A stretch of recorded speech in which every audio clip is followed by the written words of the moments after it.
When doing any type of ceramic tile work, it's inevitable that you will have to cut and trim some tiles to fit around holes and openings, along edges and borders, or to complete part of a design. With the right tools, cutting ceramic tile is fairly simple. In this section, we'll show you how to cut straight pieces using the two common tile cutting tools, a snap cutter and a wet saw. Snap cutters are great for making straight cuts. They hold the tile in place, allow you to score at the cut line, and then snap the tile in two. If you don't want to buy one, they can be rented from Home Depot. To make a cut, measure and mark the cutting line on the tile. To ensure you end up with a true right angle, use a combination square as your straight edge when drawing the line.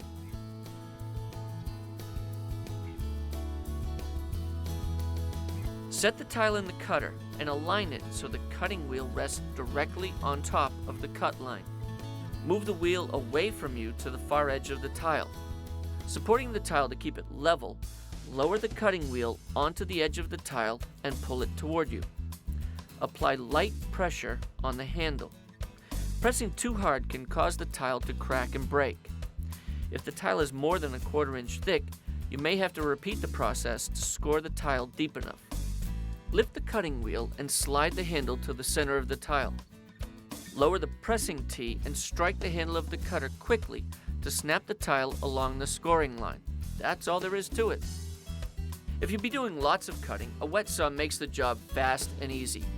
They're called wet saws because they use water to keep the blade and the tile cool. It also helps reduce the amount of dust thrown out by the saw. Most wet saws have a sliding table that feeds the tile into the overhead blade. Always wear safety glasses and use ear protection when you use a wet saw. Since the saw creates a lot of water splatter, an apron is a good idea too. And anytime you're making adjustments to a wet saw, unplug the unit. As with the snap cutter, measure and mark the cutting line on the tile using a combination square as your straight edge. To help keep your hands away from the blade during the cut, set the fence on the saw so the widest part of the tile is between the blade and the fence. Back the tile away from the blade and turn on the saw. Holding the tile with both hands, feed it along the fence and toward the blade. Move the tile slowly to avoid overheating and cracking. Let the saw do the work and keep your hands away from the blade. When you get to the end of the tile, turn off the saw and then remove the tile.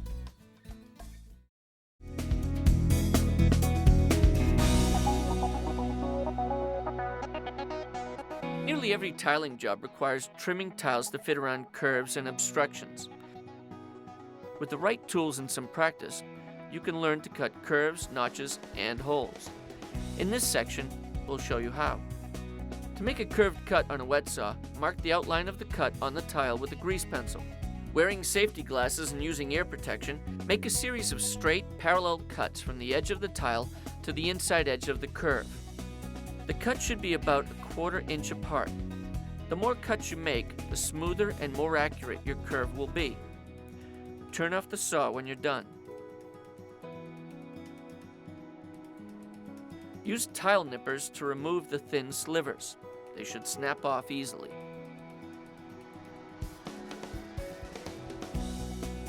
Finally, use the saw to smooth any jagged edges around the cutout by applying sideways pressure on the tip of the blade.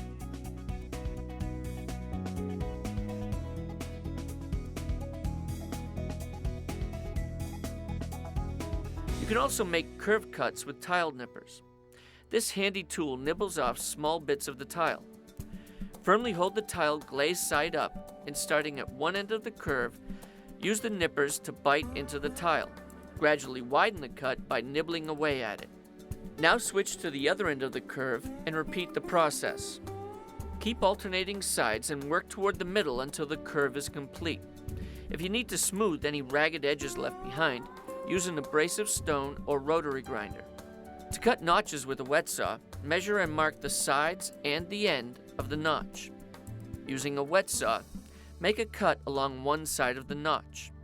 Rotate the tile, reset the fence, and make the second cut to form the notch.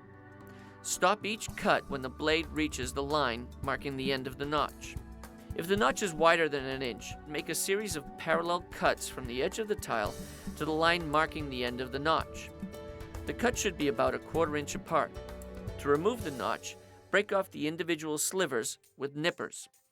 To trim the remaining ragged edges, put the tile back in the saw. With the saw running and the blade just touching the end of the notch, slide the tile from side to side so the tip of the blade smooths the jagged edge. To cut round holes in tile, use a carbide grit hole saw attached to a drill. To prevent the bit from wandering on the tile's hard, slick glaze when you start cutting, break through the glaze with a center punch. Gently tap it with a hammer. This will give the bit enough grip to dig in and start the hole. With the tile positioned firmly on a piece of scrap plywood, put the saw's pilot bit on the tile. Start drilling slowly and exert very little pressure so you won't break the tile. Take your time.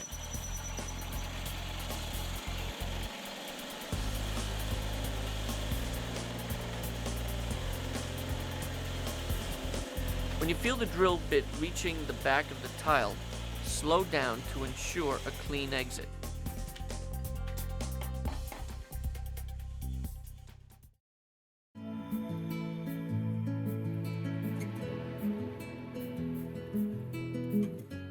There are several different ways to install tile, but the best starts with backer board, a cement sheet that resembles drywall. Backer board creates a solid base for tile, mimicking the thick layer of mortar that was used as a base for tile in the old days. In addition to providing a solid base, it provides the best service to accept mortar. The look and feel of backer board varies from brand to brand, but installation is basically the same. On walls, especially bathroom walls, code may require a vapor barrier between the backer board and the framing. Traditionally, this was a 15-pound roofing felt or 4 mil plastic stapled to the wall, but there also are several more sophisticated barriers on the market. Check with your building department to see what's required locally.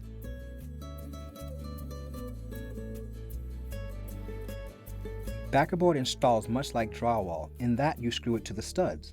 However, the studs must be on a 16-inch centers, and you must screw the backer board directly to the studs. Any existing plaster or drywall will have to be removed. Work from the bottom up and keep the bottom of the sheet 1/4 inch off the floor, tub, or shower by placing it on a temporary spacer made of a 1/4 inch plywood. Screw the sheets to the studs, using the screws and spacing recommended by the manufacturer. Trim the edges of the sheet as needed so that they're supported by a stud.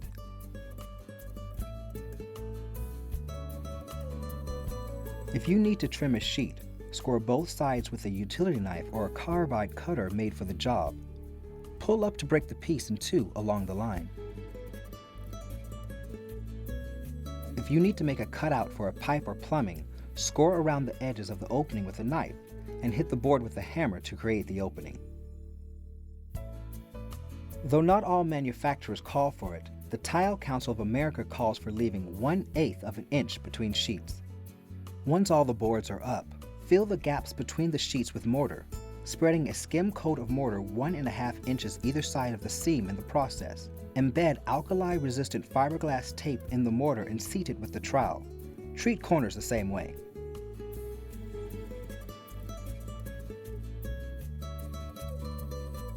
When the backer boards are in place, remove the spacer at the bottom and caulk as directed by the backer board manufacturer.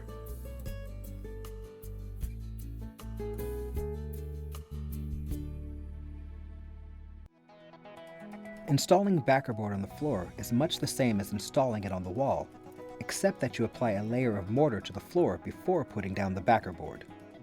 Snap a grid on the floor to lay out the position of the sheets before you start. Mark both the edges and ends of the sheets, positioning them so that joints in the backer board won't line up with joints in the subfloor. Stagger the joints by starting every other row with a partial sheet.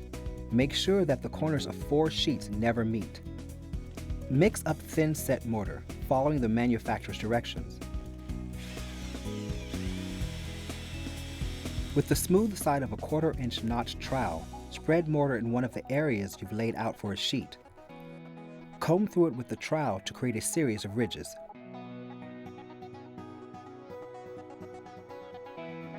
While the mortar is still wet, place a sheet of backer board over it. Leave a 1/4 inch gap between the backerboard and the wall and an 1/8 inch gap between the backerboard sheets.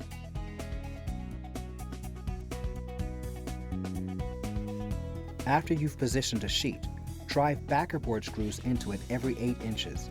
Around the perimeter, position the screws at least a 1/2 inch, but no more than 2 inches from the edge. After you screw all the boards in place, fill the joints between them with mortar, smoothing it out about 1.5 inches on each side of the joint. Cover the joints with 2-inch alkali-resistant fiberglass tape, pushing it firmly into the mortar. You can cut the tape to length with the thin side of your trowel. When the tape is embedded, scrape off any excess mortar.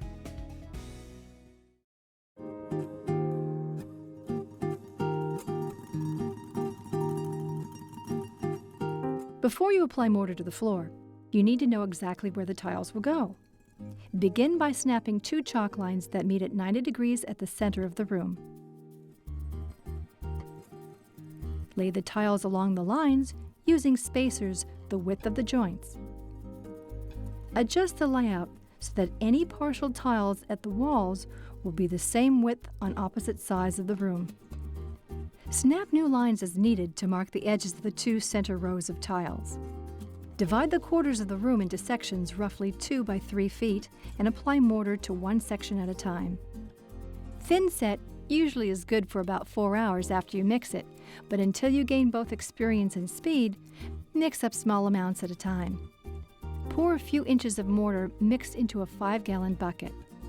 Add water a little at a time and mix slowly with a paddle designed for mortar until you get a smooth, paste-like consistency. Add water and mortar if necessary until you have about 3 quarts. Let the mixture stand for 5 to 10 minutes, stir it again, and apply. When properly mixed, the ridges created when you combed the mortar will stand without slumping. Stir occasionally to keep the mixture fluffy, but don't add any more water. Apply a thin layer of mortar in one of the rectangles at the center of the room and work it into the backerboard. Apply more mortar, building up the layer until it's about a 1/2 inch thick. Comb out the mortar with a notched trowel, holding the trowel about 30 degrees to the floor. The size of the notches should be roughly the thickness of the tiles you are setting. Once you've combed out the mortar, you can begin setting tiles.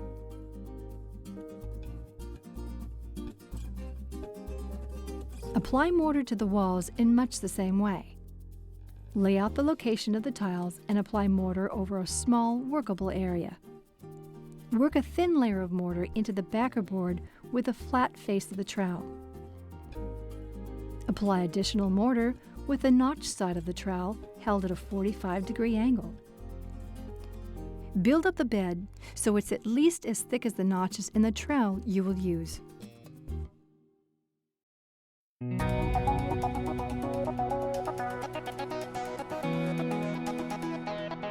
Grout is a mixture of Portland cement, sand, and strengtheners that go into the spaces between the tiles. Mix it according to the directions on the bag and pour a 1/4 to 1/2 gallon of grout on the tiles. Hold a hard-edged rubber grout float at a 30-degree angle to the floor and spread the grout in sweeping arcs. Press it into the joints to fill them completely. Once you've filled the joints, hold the grout float at a 90-degree angle and sweep it diagonally across the tiles to remove any excess grout. Wait 10 to 20 minutes while the grout hardens.